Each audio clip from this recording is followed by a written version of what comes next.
ரொம்ப முரண்பட்ட, ஆனால் அது ஒவ்வொரு முரணுக்கு பின்னாடி ஒரு நியாயம் வச்சிருக்கிற ஒரு கேரக்டர் பண்ணணும். அது வந்து முழுக்க புரிஞ்சுக்கிட்டு மாதவன் சார் வந்து பண்ணியிருக்கிறாங்க. ஜிடி நாயுடு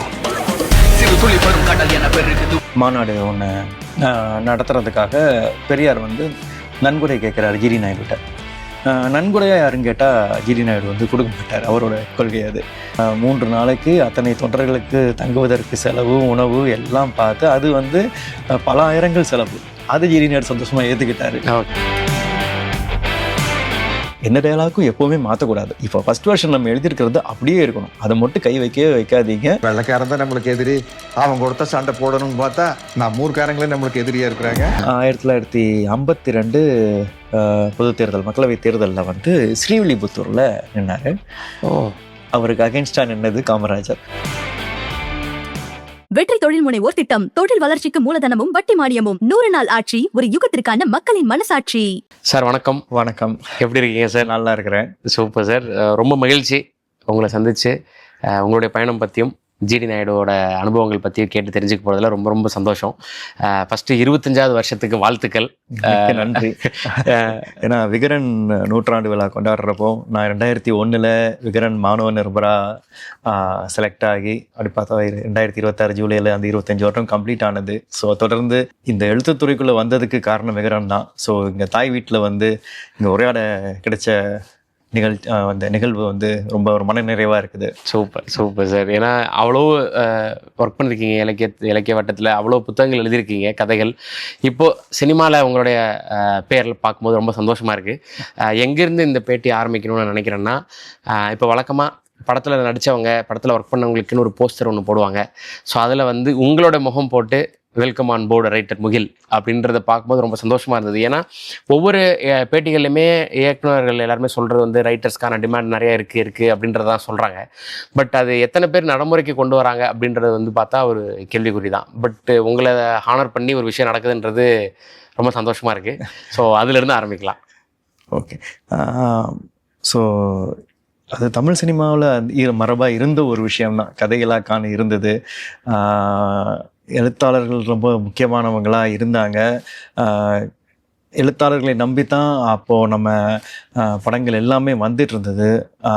ஸோ அது வந்து இடையில கொஞ்சம் அப்படி ஒரு தடுமாற்றங்கள் இருந்தது. அதற்கப்புறம் வந்து கதையை சார்ந்த படங்கள், அதே மாதிரி நாவல்களையோ சிறுகதைகளையோ முறைப்படி ரைட்ஸ் வாங்கி படம் பண்ணுற ஒரு விஷயங்கள்லாம் கொஞ்சம் கொஞ்சமாக நடக்க ஆரம்பிச்சிருக்கு. இப்போ ஒரு பேன் இந்தியா மூவி அப்படிங்கிற மாதிரி ஒரு விஷயம் நடக்கிறப்பவோ அல்லது ஒரு பயோபிக் எடுக்கிறப்பவோ ஒரு எழுத்தாளரோட தேவை அங்கே நிச்சயமாக இருக்குது. அல்லது எழுத்தாளர்கள் பலருமே வந்து சினிமாவில் தங்களுடைய பங்களிப்பை செய்யணுங்கிற ஒரு ஆர்வத்தோடு முன் வந்து பண்ணிகிட்ருக்கிறாங்க. ஸோ அப்படித்தான் இந்த விஷயம் வந்து நண்பர் கிருஷ்ணகுமாரோட சேர்ந்து ஜிடி நாயுடுவோட பயோபிக்கள் எழுதுறதுக்கான வாய்ப்பு எனக்கு அமைஞ்சது. ஸோ ஒரு நாள் ஆரம்பமாக இருக்கும்னு நம்புகிறேன். Okay okay.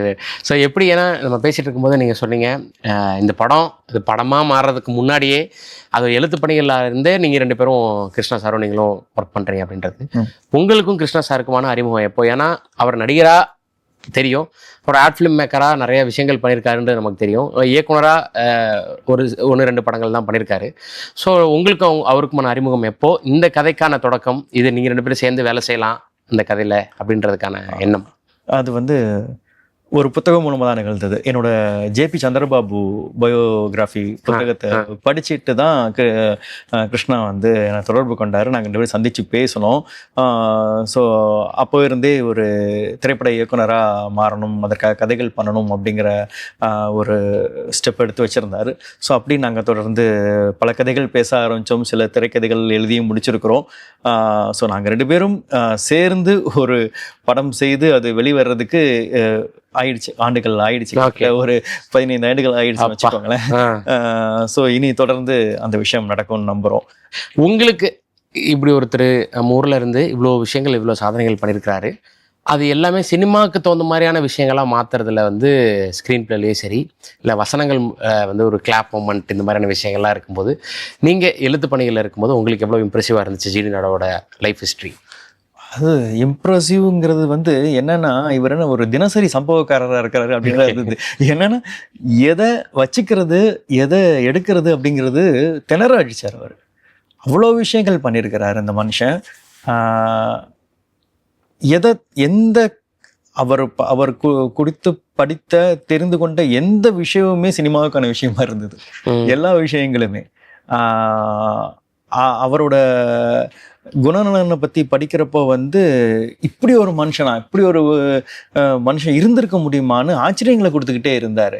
அதனால் சவால் அப்படிங்கிறது வந்து இவ்வளோ நிறைய விஷயங்கள் இருக்கே, இதில் நம்ம எதெல்லாம் வச்சு ஒரு கதைக்குள்ளே கொண்டு வர முடியும், எவ்வளோ விஷயங்களை நாம் ஆடியன்ஸுக்கு கடத்த முடியும், இதெல்லாம் சொல்லாமல் விட்டா அது நல்லா இருக்காதே ஐயோ அப்படிங்கிற ஒரு தவிப்பு தான் இருந்தது எப்போவுமே. கடைசி வரைக்குமே ஐயோ இதை சொல்ல முடியாமல் போயிடுச்சு அப்படிங்கிற தவிப்பு நிறையவே இருந்தது. ஆனால் சொன்ன வரைக்கும் நிறைவாக சொல்ல முடிஞ்சது அப்படிங்கிற ஒரு திருப்தியும் இருக்குது. Okay okay. பட் நீங்கள் 2 பேரும் எவ்வளோ அசோசியேட்டாக இருக்கீங்கன்றது புரியுது.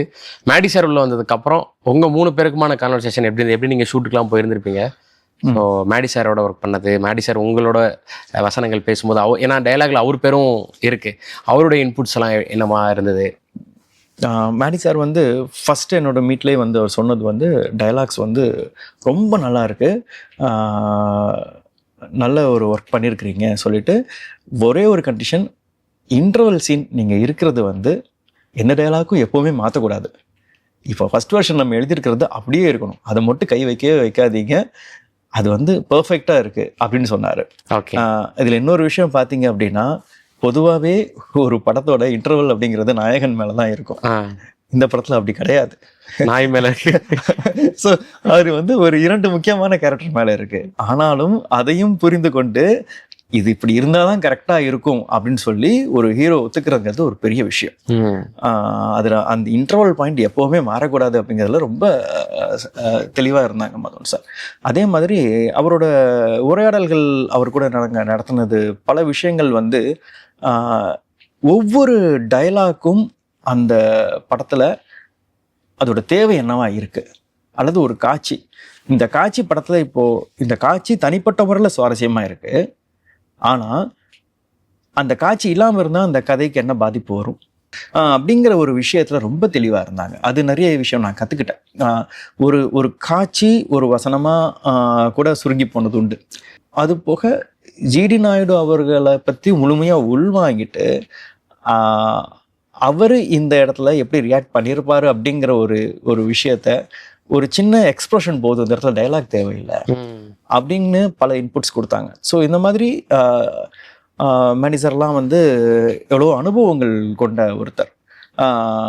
ஸோ நமக்கு ஒரு எழுத்தாளராக நமக்கு சில விஷயங்களை வந்து கன்வே பண்ணுறதுக்கு நம்ம சில வார்த்தைகளை அதிகம் யூஸ் பண்ணுவோம், அல்லது குறைவான வசனங்களில் சில விஷயத்தை யூஸ் பண்ணணும்னு நினைப்போம். ஆனால் ஒரு ஆர்டிஸ்ட் அப்படி இல்லை, சில விஷயங்களை வந்து ஒரு சிறு பார்வை பரிமாற்றத்துலையும் சரி, அல்லது சின்ன ரியாக்ஷன்ல கூட சரி கன்வே பண்ணிடலாம்னு நினைப்பாங்க. ஸோ இதெல்லாம் ஒரு மிகப்பெரிய கற்றல். அது வந்து இந்த படம் முழுக்கவே எனக்கு நிகழ்ந்துகிட்டே இருந்தது. சூப்பர். ஓகே. உங்களுக்கு நீங்க எழுதின வசனங்கள்ல ரொம்ப பிடிச்ச வசனம் என்ன? ஜிடி நாயுடு படத்துல வராத ஒரு வசனம் நான் சொல்றேன். ஓகே. அது வந்து தேவை கருதி நீக்கப்பட்ட ஒரு வசனம். அவர் ஜிடி நாயுடு வந்து ஹிட்லர்கிட்ட போய் பரிசு வாங்கிட்டு வருவார், அந்த யூஎம்எஸ் பிளேடுக்காக பரிசு வாங்கிட்டு வருவார். வந்ததுக்கப்புறம் இங்கே ரங்கநாயகி கூட ஒரு உரையாடல் இருக்கும். ஓகே. அந்த காட்சியோட நோக்கம் வந்து கோயம்புத்தூரில் ஒரு பென்ஸ் ஃபேக்ட்ரி வர்றதுங்கிறது எவ்வளோ ஒரு முக்கியமான விஷயம் அப்படிங்கிறத சொல்கிறதுக்கான ஒரு இதுவாக தான் இருக்கும். அப்போ வந்து ரங்கநாயகி வந்து சொல்லுவாங்க, இவர் ரொம்ப பெருமையாக ஹிட்லர் அவர் எடுத்த ஃபோட்டோ, அந்த பரிசு வாங்கினது அதெல்லாம் காமிச்சிட்டு இருப்பாரு. அதை பார்த்துட்டு ரங்கநாயகி நக்கலாக கேட்பாங்க, நம்மளோட யூஎம்எஸ் பிளேடுக்கு வந்து 3வது பரிசு கிடச்சிருக்கு தெரியுமா, ஹிட்லரே கொடுத்தாரு அப்படிங்கிற மாதிரிலாம் சொன்னோன்னே, ஏனுங்க ஹிட்லர் மீசை அரைகுறையாக இருக்குது, நம்ம பிளேடு சரியாக சேவ் பண்ணலையாக்கும், அதனால தான் 3வது பரிசு கொடுத்தாங்களா அப்படின்னு ஒரு விஷயம் கேட்பாங்க. ஸோ அதுக்கப்புறம் அவர் சொல்லுவார், ஸோ இது அப்புறம் பென்ஸுக்கான விஷயங்கள் அப்படிங்கிறத சொல்லுவார். ஸோ இது வந்து ஒரு நீளம் கருதி இந்த சீன் வரல. ஸோ இது எனக்கு ரொம்ப ஒரு ஆமா. அதே மாதிரி வந்த இதுல வந்து அந்த எம்ஆர் ராதா பேசுற டைலாக் என்னன்னா, எனக்கு நான் எம்ஆர்ஆதோட பயோகிராஃபி எழுதியிருக்கேன், ஹிட்லரோட பயோகிராஃபி எழுதியிருக்கிறேன். நாம் எழுதின ஒரு 2 ஆளுமைகள் வந்து படத்துல வராங்கிறது எனக்கு ரொம்ப சந்தோஷமான ஒரு விஷயமா இருந்தது. ஸோ அதனால அந்தந்த போர்ஷன்ஸ்லாம் வந்து ரொம்ப ரசிச்சு ரொம்ப இன்வால்வ் ஆகி எழுதுனேன். அது எம்ஆர்ஆதை பத்தி எழுதுறது கேட்கவே வேண்டாம் எனக்கு. நான் அவரை பத்தி அவ்வளவு தெரிஞ்சுக்கிட்டதுனால அவர் எப்படி ரியாக்ட் பேசுவார் அப்படிங்கிறது தான். அதுதான் அந்த சீனுக்கு தியேட்டர்ல உண்மையிலேயே நல்ல ரெஸ்பான்ஸ் வந்துச்சு. என்ன போலீஸ்காரங்க நமக்கு எப்பவுமே செட் ஆகாது, நான் ஏதாவது துப்பாக்கி வச்சிருக்கீங்களா, போட்டு போயிடலாம் அப்படின்னு வந்து நல்ல ரெஸ்பான்ஸ் வந்தது. Okay okay. ஏன்னா இன்னொரு முக்கியமான ஆளுமை வந்து பெரியார் படத்துல வந்து அவங்க 2 பேருக்குமான நல்ல நட்பு இருந்திருந்தது புரிஞ்சுக்க முடியுது. இன்னொன்று அவர் அந்த அவர் கண்டுபிடிச்ச விஷயங்கள் எல்லாத்தையும் உடைக்கும் திருவிழாவில் வந்து பெரியார் வந்து தான் அதை வந்து ஸ்டாப் பண்ணுவார் இதில் பார்க்கும்போது. ஸோ பெரியாருக்கும் ஜிடி நாயுடுக்குமான நட்புன்றது எப்படி இருந்தது? ஏன்னா இப்போ பெரியார் வந்து இப்போ சாதி அடையாளம்லாம் இல்லாமல் கடவுள் மறுப்பு கொள்கை இவ்வளோ விஷயங்கள் பண்ணுறவர். ஆனால் அவர் பேர் வந்து கோபாலசாமி துரைசாமி நாயுடுவாக இருந்தாலும் பட் இன்னைக்கு வரைக்கும் அவருடைய அந்த சாதிய பெயர் வச்சு தான் நம்ம வந்து சொல்லிட்டு இருக்கோம். அந்த டைமில் அதுதான் இருந்திருக்கு. ஸோ இவங்க 2 பேரும் எப்படி நட்பானாங்கன்றது எனக்கு தெரிஞ்சுக்கணுன்றது ஆசை. அதே விஷயம்தான், கடவுள் மறுப்பு கொள்கைக்கான விஷயங்களாகட்டும், சாதி மறுப்பு எல்லாமே இருந்திருக்கு. தீவிரமா அதாவது திருமணங்களுக்கு அதிகமா ஆடம்பர செலவு பண்றது வந்து நாயுடுக்கு பிடிக்காது. ஓகே. அது வந்து ஒரு 50 ரூபாயில நீ திருமணம் முடிச்சுக்கணும், அதுக்காக ஒரு விருந்து வைக்கக்கூடாது, மொய் பரிசு இதெல்லாம் வாங்கக்கூடாது, மொய் எழுதக்கூடாது, பரிசு வாங்கக்கூடாது, ஒரு சமூக சீர்திருத்த திருமணமாக இருக்கணும் அப்படிங்கிறதுல ரொம்ப ஸ்ட்ரிக்டாக இருந்தார் நாயுடு. அது அவரோட குடும்பத்தில் நடந்த திருமணங்களாக இருந்தாலும் சரி, அவர் சார்ந்த பணியாளர்களோட திருமணமாக இருந்தாலும் சரி, நீ இவ்வளவு தான் செலவழிக்கணும், அப்படி நீ செலவழித்து நீ காமிச்சிட்ட அப்படின்னா, ஒரு 50 ரூபாயில் உன்னை திருமணத்தை எளிமையாக நீ நடத்தி முடிச்சிட்ட அப்படின்னா, உன் பேரில் 250 ரூபா, நீ கட்டிக்க போகிற அந்த பொண்ணு பேரில் 250 ரூபா நான் பேங்க்ல டெபாசிட் பண்ணுறேன் அப்படின்னு சொல்லி அதையும் செயல்படுத்தி இருக்கிறாரு. ஓகே. ஆமாம். இப்போ இந்த ராமையா பிள்ளைங்கிறது ஒரு ஜிடி நாயுடுவோட கூட இருந்த ஒரு 2-3 பேரோட கேரக்டரோட கலவை தான் அந்த ராமையா பிள்ளை கதாபாத்திரம் நான் வச்சிருக்கோம். உண்மையில ராமையா பிள்ளைன்னு ஒருத்தர் இருந்தாரு, அந்த கதாபாத்திரமா தான் வச்சிருக்கோம். ராமையா பிள்ளையோட மகன் திருமணம், அதுக்கு வந்து பெரியார் சமூக சீர்திருத்த திருமணம் தான், பெரியார் தலைமை தாங்க கூப்பிட்டுருக்கிறாரு. அந்த திருமணம் நடந்து முடியுது. திருமணம் நடந்து முடிஞ்ச உடனே ஜிடி நாயுடு பேசுறாரு, ஆடம்பர திருமணங்கள் கூடாது அப்படிங்கிறதுல நான் உறுதியா இருப்பேன், ஆனா இன்னைக்கு என்னமோ அந்த கொள்கையிலிருந்து நான் வந்து தவறிட்டேன்னு தோணுது. ஒரு புரோகிதரை கூப்பிட்டு நடத்துகிற திருமணத்துக்கு ஆகிற செலவை விட பெரியாரை கூப்பிட்டு நடத்துகிற திருமணத்துக்கு ரொம்ப செலவாகுது, அவர் அவ்வளோ காசு கேட்குறாரு அப்படின்னு பெரியார் மாட்டி வச்சுட்டே சொல்கிறாரு. ஏன்னா பெரியார் வந்து எந்த ஒரு நிகழ்வுக்கு போகிறதா இருந்தாலும் ஒரு கட்டணம் நிர்ணயிப்பார். ஏன்னா அது வந்து கட்சி நிதிக்கான ஒரு விஷயம், வேற அவர் பிளான் பண்ணியிருக்கிற பல சீர்திருத்தத்துக்கு செலவழிப்பார் அப்படிங்கிற இதுக்காக அப்படின்னு வெளிப்படையாக அவர்களோட நட்பு வந்து அந்த அளவுக்கு ஒரு உறுதியான ஒரு நட்பா இருந்தது. இருவருக்கும் வந்து ஏகப்பட்ட கருத்து முரண்பாடுகள் வரும், மோதிக்குவாங்க, அதே சமயம் ஒரு விட்டு கொடுக்க மாட்டாங்க. இன்னொரு நிகழ்வு 1948 நினைக்கிறேன். அப்போ வந்து திராவிடர் கழக மாநாடு ஒன்று நடத்துறதுக்காக பெரியார் வந்து நன்கொடை கேட்குறாரு ஜிடி நாயுடுகிட்ட. நன்கொடையாக யாருன்னு கேட்டால் ஜிடி நாயுடு வந்து கொடுக்க மாட்டார், அவரோட கொள்கை அது. இல்லை தரமாட்டேன் அப்படிங்கிறாரு. சரி, நான் வந்து கோவையில் தான் மாநாடு நடத்த போகிறேன், அங்கே வர்ற கழக தொண்டர்களுக்கு உன்னோட யூஎம்எஸ் ஹாஸ்டலில் தங்குறதுக்கு வசதி பண்ணி கொடுத்துரு அப்படின்னு சொல்லிடுறாரு. சரின்றாரு இவர். ஒரு நன்கொடையாக கேட்டிருந்தா 500 1000 அப்படின்னு முடிச்சிருக்கும். ஆனால் 3 நாள் மாநாடு, தீக்கா மாநாடு நடக்குது. 3 நாளைக்கு அத்தனை தொண்டர்களுக்கு தங்குவதற்கு செலவு, உணவு எல்லாம் பார்த்து அது வந்து பல ஆயிரங்கள் செலவு. அது ஜிடி நாயுடு சந்தோஷமா ஏத்துக்கிட்டாரு. நன்கொடையா கொடுக்க மாட்டாரு. ஸோ இந்த அளவுக்கு 2 பேரும் அவ்வளவு நெருக்கமான ஒரு நண்பர்களா இருந்திருக்கிறாங்க. ராமையா பிள்ளைன்ற கேரக்டர் வந்து சத்யராஜ் சார் ப்ளே பண்ணாங்க, ரொம்ப நல்லா பண்ணியிருந்தாரு அந்த படத்துலேயே. இன்னொன்று அவரு கோயம்புத்தூர்ன்றனால ரொம்ப அத்தன்டிக்காக அவர் ரொம்ப என்ஜாய் பண்ணி அதை வந்து ப்ளே பண்ணியிருந்தாரு. குறிப்பாக ஒரு வசனம் வந்து இன்னைக்கு ரீலில் பயங்கரமாக அந்த ரேசருக்கு பண்ணும்போது அவர் சொல்கிற வசனம் வந்து பயங்கரமாக எல்லாராலும் கனெக்ட் பண்ணிக்க முடியுது. ஸோ ராமையா பிள்ளைன்ற கேரக்டர் எழுதப்பட்ட விதமும் அதை சத்யராஜ் சார் உள்ள வந்ததுக்கப்புறம் மாறின விதமும். ஜிடி நாயுடுவுக்கு ஈக்குவலான ஒரு கதாபாத்திரமாக தான் ராமையா பிள்ளை வந்து முதல்ல இருந்தே நாங்கள் வச்சுருந்தோம். ஏன்னா எல்லா விஷயங்களையும் வந்து ஜிடி நாயுடு அவர்களை வச்சே பண்ணாலும் இந்த கதைக்கு பொருத்தமாகவும் இருக்காது அப்படிங்கிற ஒரு இடத்துல தான் சில விஷயங்களை இந்த கதாபாத்திரம் மூலமாக இது பண்ணலாம் அப்படின்ட்டு. ஃபார் எக்ஸாம்பிள் வந்து இன்னொரு அதிகம் வரவேற்பு பெற்ற சீன் வந்து ராமையா பிள்ளை அவர்களோட அந்த இன்ட்ரோடக்ஷனுக்கு அப்புறம் அவர் அந்த பேருந்தை வித்துட்டு போவார். அதற்கப்புறம் ஒரு சின்ன டெஸ்ட்டு மாதிரியான ஒரு விஷயம், பேருந்து கண்ணை மூடி வந்து பேருந்தோட போகிற சத்தத்தை வச்சே அதில் என்ன குறைகள் இருக்குது அப்படின்னு பிரச்சனை இருக்குன்னு கண்டுபிடிக்கிற அந்த சீன், அந்த ஸ்கில் உண்மையிலே ஜிடி நாயுடு அவர்களுக்கு உண்டு.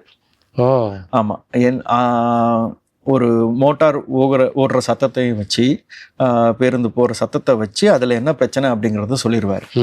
அதே ஸ்கில் தன்னை சார்ந்த எல்லாருக்கும் இருக்கணும்னு நினைப்பார் அவர். அதற்கான பயிற்சிகளை கொடுப்பாரு. அது இருக்கணும்னு நினைக்க மாட்டாரு, அதற்கான பயிற்சிகளையும் கொடுப்பாரு. அப்படிப்பட்ட ஒரு கேரக்டரா தான், தனக்கு ஈக்குவலான ஒரு ஸ்கில் உள்ள ஒரு கேரக்டரா தான் ராமையா பிள்ளை அவர் பார்க்குறாரு. அதனாலதான் அவர் கூட வச்சுக்கிறாருன்னு சொல்லி இந்த சீன் வச்சோம். ஸோ அதுக்கப்புறம் உண்மையிலேயே சத்யராஜ் சார் உள்ள இந்த கேரக்டருக்குள்ள புரிஞ்சு, ஏன்னா அவருக்கு வந்து ஜிடி நாயுடு அவர்களை பற்றி நிறைய தெரியும், இந்த கதாபாத்திரத்தோட முக்கியத்துவமும் தெரியும்.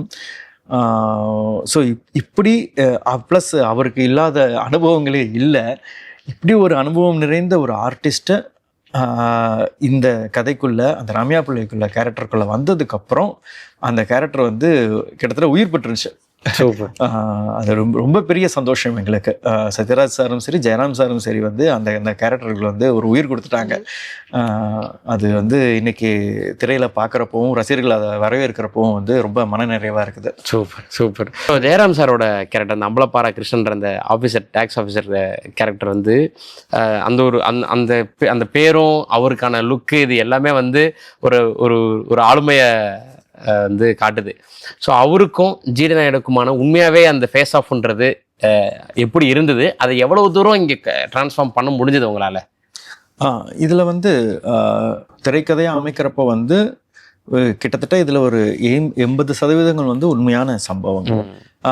இந்த வருமான வரித்துறை சார்ந்து சுற்றி இருக்கிற இந்த ஜெயராம் சார் கேரக்டர் சுற்றி இருக்கிற சில விஷயங்கள் மட்டும் திரைக்கதையை நகர்த்துவதற்காக அந்த கேரக்டர் ரெப்ரசன்ட் பண்றது வந்து வருமான வரித்துறையை ரெப்ரசன்ட் பண்ற ஒரு கேரக்டரா மாதிரியான ஒரு கொஞ்சம் ஃபிக்ஸிஷஸா பண்ண சில விஷயங்கள் இருக்குது. ஒரு மாதிரி ரொம்ப நுட்பமான ஒரு கேரக்டராகவும் வடிவமைக்கப்பட்டிருந்தது. அவர் நேர்மையானவர், ஆர்டர்ஸை என்ஃபோர்ஸ் பண்றதுல அவர் தெளிவா இருப்பார்.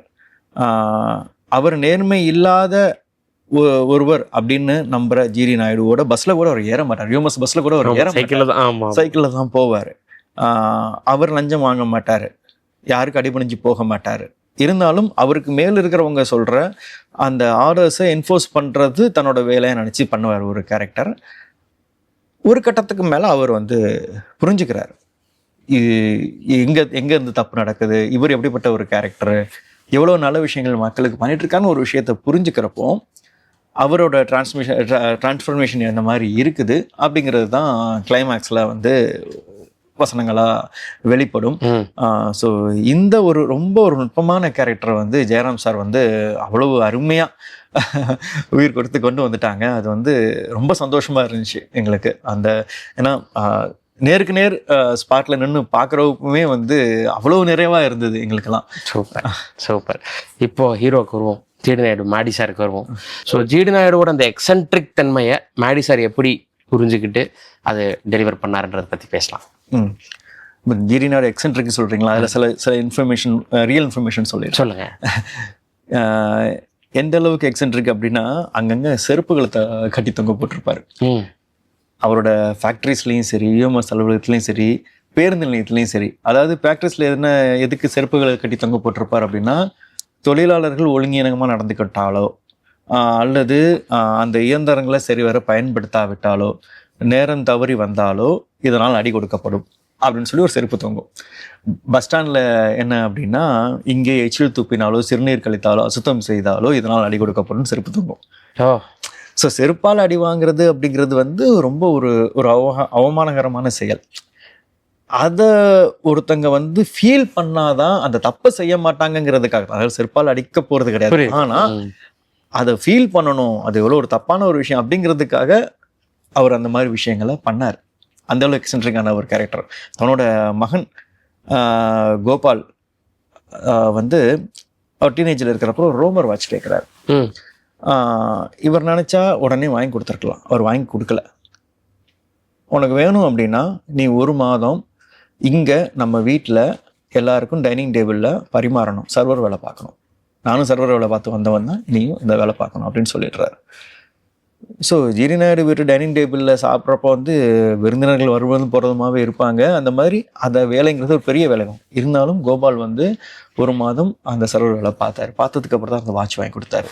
அதே மாதிரி அடுத்து ஒரு கேமரா அவர் கேட்டப்போ வந்து நீ வீட்டை சுத்தம் பண்ணணும், டெய்லி சுத்தம் பண்ணாதான், டைனிங் டேபிள் சுத்தம் பண்ணணும், வீட்டை சுத்தம் பண்ணணும், அப்போ தான் உனக்கு வாங்கி தருவோன்னு சொல்லி அப்புறம் தான் கேமரா வாங்கி கொடுத்தாரு. எதுக்கு அப்படி பண்ண அப்படின்னு மற்றவங்க கேட்டால் அவர் சொல்கிற பதில் வந்து எந்த ஒரு பொருளும் எளிதாக கிடைச்ச போகிறது இல்லை, அதற்கு பின்னாடி இருக்கிற ஒரு வேல்யூ தெரியணும், அதுக்கு ஒரு உழைப்பு இருக்கணும், அப்போ தான் அதை வந்து அந்த ஒரு பொறுப்புணர்வு அவனுக்கு வரும், அவனுக்கான நிர்வாகத்திறன் அப்போ தான் வரும், எல்லாமே வரும், இதெல்லாம் அவன் கற்றுக்கணும் அப்படிங்கிறக்காக அதை பண்ணேன். ஸோ அவர் எந்த ஒரு எக்ஸென்ட்ரிக்காக ஒரு விஷயம் பண்ணாலும் அதுக்கு மேலே ஒரு நியாயத்தை வச்சுருப்பார். ஓகே, இப்படிப்பட்ட ஒரு கேரக்டரை வந்து பல விஷயங்களை கேட்டு தெரிஞ்சுக்கிட்டு படித்து தெரிஞ்சுக்கிட்டு மேடி சார் உள் வாங்கிட்டு தான் அதுக்கப்புறம் அதுக்குள்ளே ஒரு ஹோம்ஒர்க் இருந்துகிட்டே இருந்தது அவங்களுக்குள்ள. நம்ம கூட டிஸ்கஸ் பண்ணுறப்போ ஒரு சாதாரணமான விஷயமா இருக்கும், இதுக்கு இப்படியா அதுக்கு இப்படியா அல்லது ஒரு மறுப்பு சொல்கிறப்போ ஒரு சாதாரண விஷயமா இருக்கும். ஆனால் ஆன் த ஸ்பாட் வந்து அந்த விஷயத்த அதை பெர்ஃபார்ம் பண்ணுறப்போ ஒரு சின்ன ஆக்ஷன்லேயும் சரி, ஒரு டயலாக்கை சின்னதாக ஒரு மாற்றி ஒரு சுருக்கமாக சொல்கிறதுலையும் சரி, அதில் ஒரு நியாயம் இருக்கும். ஓ, இதற்காகத்தான் எனக்கு இப்படி சொன்னாங்களா அப்படின்னு நம்ம புரிஞ்சுக்கிற மாதிரியான ஒரு விஷயமா இருக்கும். ஸோ இப்படிப்பட்ட ரொம்ப முரண்பட்ட, ஆனால் அது ஒவ்வொரு முரணுக்கும் பின்னாடி ஒரு நியாயம் வச்சிருக்கிற ஒரு கேரக்டரை பண்ணணும். அது வந்து முழுக்க புரிஞ்சுக்கிட்டு மாதவன் சார் வந்து பண்ணியிருக்கிறாங்க. நிறைய ரசிகர்களோட கமெண்ட்டாக வருது. இப்போ என்ன அப்படின்னா, இனிமேல் ஜிடியை பற்றி நினச்சாலே மேடி சார் தான் ஞாபகம் வருவாருன்னு சொல்கிறாரு. ஸோ அந்தளவுக்கு ஒரு நியாயம் சேர்த்துருக்குறாங்க. ரொம்ப மகிழ்ச்சியாக இருக்குது. Super super. ஸோ மேடி சாரை வந்து ஜிடி நாயுடுவா நீங்கள் எந்த பாயிண்ட் ஆஃப் டைமில் 100% இது நாயுடுவா அவரா நீங்கள் உணர்ந்தீங்க? கனெக்டான ஒரு சீன் தான், அந்த பென்ஸ் கார் ரைட்டை கையை விட்டு போயிடுச்சு அப்படிங்கிறப்போ ஃபோனில் பேசுகிற சீன். அது வந்து ரொம்ப எக்ஸ்ட்ராடனரியான பெர்ஃபார்மன்ஸ். அது அந்த அளவுக்கு அந்த அந்த வழியை வந்து உள்ள உணர்ந்தாதான் அந்த எமோஷன்ஸ்லாம் வெளில வரும். ஏன்னா ஒரு அவ்வளோ நிலம், அவ்வளோ ஏக்கர் நிலம் வாங்கி போட்டார், லோகோலாம் டிசைன் பண்ணிட்டார், அது எல்லாமே உண்மைதான். அவ்வளோ பெரிய கனவாக இருந்தது. அது எதுவுமே பண்ண விட மாட்டீங்களேடா என்னைய அப்படிங்கிற அந்த விரக்தி. நான் மக்களுக்கு தானே நல்லது பண்ண நினைக்கிறேன், இது ஒரு எவ்வளோ பெரிய விஷயமா மாறப்போகுது, இதனோட எத்தனை வருஷம் கனவு இது, இதற்காக நான் எவ்வளோ அலைஞ்சிருக்கிறேன், எவ்வளோ பொறுமையாக காத்திருந்திருக்கிறேன் அப்படிங்கிற அந்த அந்த அதுக்காக நான் உங்களுக்கு வளைஞ்சு போகவும் மாட்டேன். இப்போவும் அந்த டைம்லையும் அவர் வளைஞ்சு கொடுத்துருந்தாருன்னா காரியங்களை சாதிச்சிருக்கலாம். நான் வளைஞ்சு போக மாட்டேன். அந்த அந்த கொள்கையிலையும் ரொம்ப உறுதியாக இருந்திருக்கிறாரு ஜிடி நாயுடு. அது வந்து அப்படியே மேடி சார் வந்து அந்த காட்சியில் வந்து ரெப்ரசன்ட் பண்ணாங்க. அதுவுமே நிறைய ரீல்லாம் இப்போ வேற எந்த கம்பெனியோட நாங்கள் இந்தியாவில் கொலாபரேட் பண்ணலாம் போது அவர் டாட்டாவை ரெஃபர் பண்ணுவார். ஆமாம். ஸோ அந்த சீன் வந்து நிறைய இன்ஸ்டாகிராமில் ரொம்ப எமோஷனலாக பரவிட்டு இருக்கு. அந்த சீனும் சத்யராஜ் சார் இந்த ரேசரில் சேவ் பண்ணுற சீனும். ஸோ அந்த டைலாக் சத்யராஜ் சார் பேசுறது அவருக்கான டோனில் தான் இருந்தது. அவர் ஸ்பாட்டில் அவர் பேசின வசனமா? ஆமாம், ஸ்பாட்டில் பேசின வசனம். அதே மாதிரி ஹிட்லரை பார்க்குறப்போ வந்து எல்லாரும் ஆஜி சல்யூட் பண்ணிட்டு இருப்பாங்க. அப்போ சத்யராஜ் சார் டக்குனு ஃப்ராக்ஷன் நம்மளும் கை தூக்கணுமா இதெல்லாம் அவங்க சீனியர் ஆர்டிஸ்ட். அதெல்லாம் வந்து நம்ம எதிர்பார்க்காத பல விஷயங்கள் ஸ்பாட்டில் டக்குன்னு தூக்கிட்டு போயிடுவாங்க. அதெல்லாம் அவ்வளோ ரசிக்கக்கூடியதாக இருக்கும். Super super.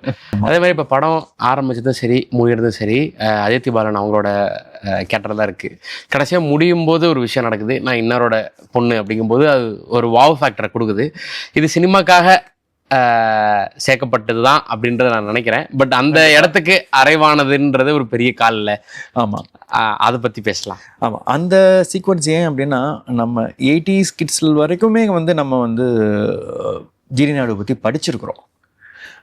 அதற்கப்புறம் தெரியல. நம்ம அப்பவும் கவுண்டமணி அவர்களோட வசனத்துலையும் இருக்கும்.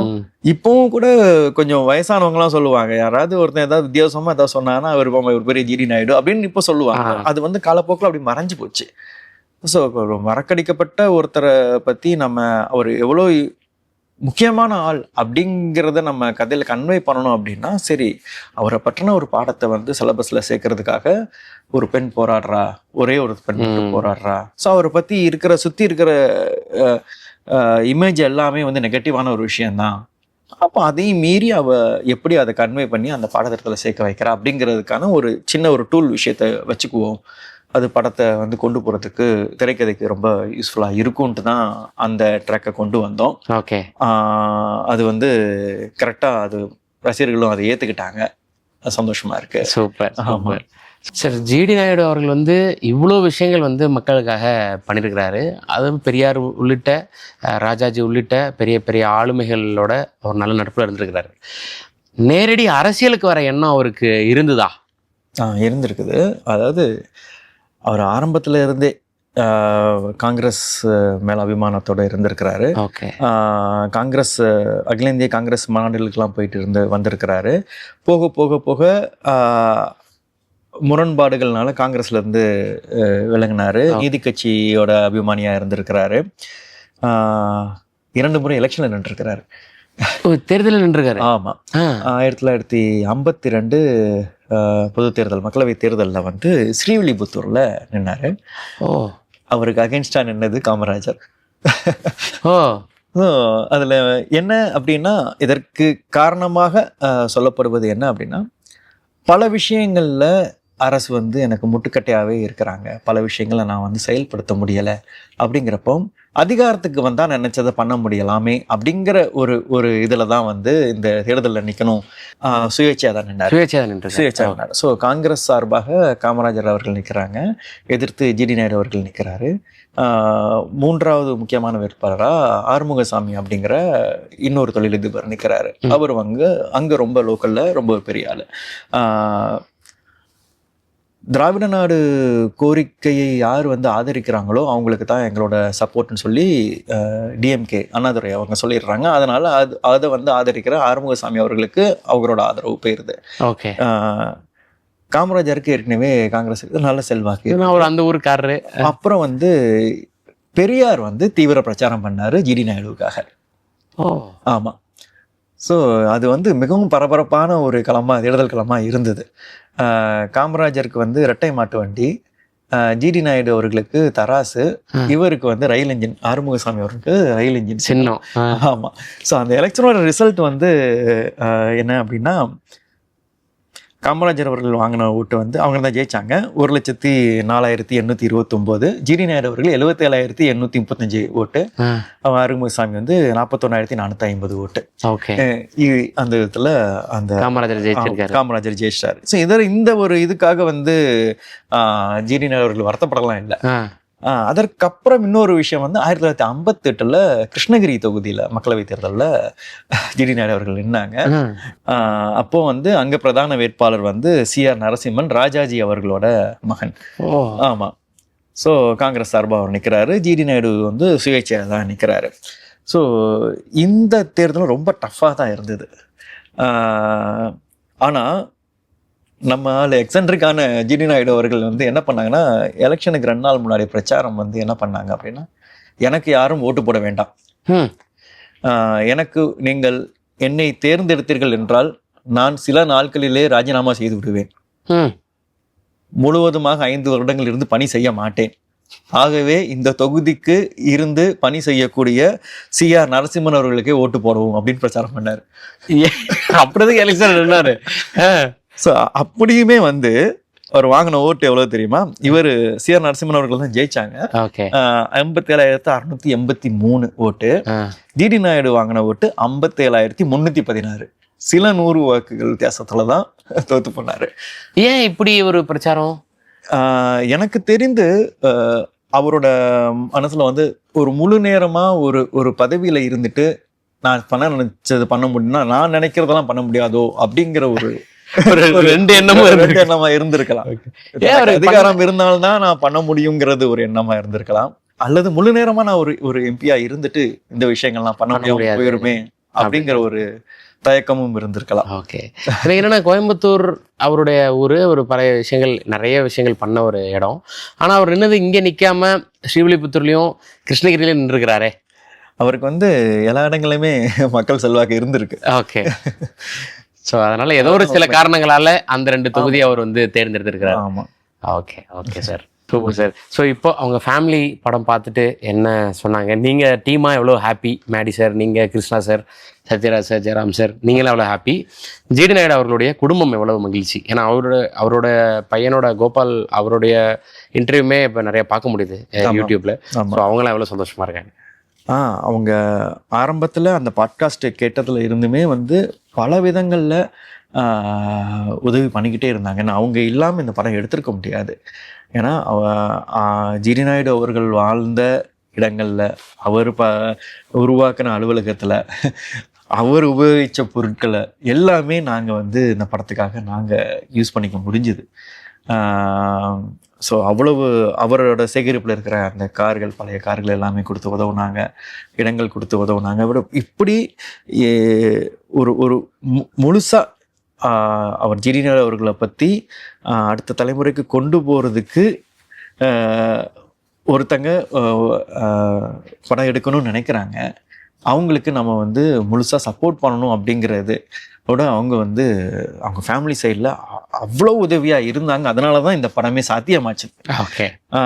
ஸோ இப்போ அவங்களும் ஃபுல்லாக ஹாப்பியாக பார்த்து உண்மையிலே அவங்களுக்கு திருப்தி, அவங்களோட மகிழ்ச்சியை பகிர்ந்துக்கிட்டாங்க. Super sir. ஸோ அடுத்தடுத்து என்ன ப்ராஜெக்ட்ஸ் சினிமாவில் என்ன நீங்கள் எழுதுறதை தாண்டி இப்போ ஜிடிஎன்ல நீங்கள் வேலை செஞ்ச மாதிரி சினிமாவில் இயக்குநர்களோட அடுத்தடுத்து பிளான் பண்ணியிருக்கீங்களா? அதெல்லாம் என்னன்னு சொல்லலாமா? பெரிய திட்டங்களால் ஆல்ரெடி ஏற்கனவே சில திரைக்கதைகள் முடிச்சிருக்கிறோம். வேற வேற இயக்குநர்களோட சேர்ந்து கிருஷ்ணா அவர்களோட சேர்ந்து இன்னொரு திரைக்கதையும் முடிச்சு வச்சிருக்கிறோம். ஸோ இதெல்லாம் சினிமாவில் பொறுத்த வரைக்கும் அது நடக்கிறப்போ நடக்கும். மற்றபடி என்னோட புத்தக எழுத்து பணிகளும் தொடர்ந்துகிட்டே இருக்கும். சூப்பர் சூப்பர் சார், ரொம்ப மகிழ்ச்சி. இப்படியான படத்தில் உங்களோட பேர் இடம்பெற்று உங்களுடைய கான்ட்ரிபியூஷன் இருந்ததுன்றது பார்க்கும்போது ரொம்ப சந்தோஷம். ஸோ எங்களுக்கு நிறைய புது தகவல்கள் படம் பார்க்கும்போது சரி, இப்போது நீங்கள் படத்தில் வைக்க முடியாத சில விஷயங்கள்லாம் நீங்கள் ரிசர்ச் பண்ண விஷயங்கள் நீங்கள் சொன்னது ரொம்ப புதுமையான தகவல்களாக இருந்தது. ஜிடிஎன் வெற்றிக்கு வாழ்த்துக்கள். 25வது வருஷம் நிறைவடைஞ்சதுக்கும் வாழ்த்துக்கள். தொடர்ந்து நீங்கள் நிறைய படங்கள்லையும் ஒர்க் பண்ணணும். உங்களோட எழுத்துக்கள் புத்தக வடிவிலையும் திரை வடிவிலையும் நாங்கள் பார்த்து அதை இன்ஸ்பயர் ஆகிட்டே இருக்கணும். ரொம்ப நன்றி சார். ரொம்ப நன்றி. அது விகரனில் பேசினது மிகுந்த மனநிறைவாக இருக்குது. Thank you sir. Thank you so much. மக்களின் கனவுகளுக்கு சிறகுகள் கொடுக்கும் வெற்றி தொழில் முனைவோர் திட்டம். மூலதன மானியம், வட்டி மானியம், தொழில் வளர்ச்சிக்கு தமிழ்நாடு அரசின் புதிய பாதை. தாவேகாவின் வெற்றிகரமான 100 நாள் ஆட்சி, மக்களின் மனசாட்சி.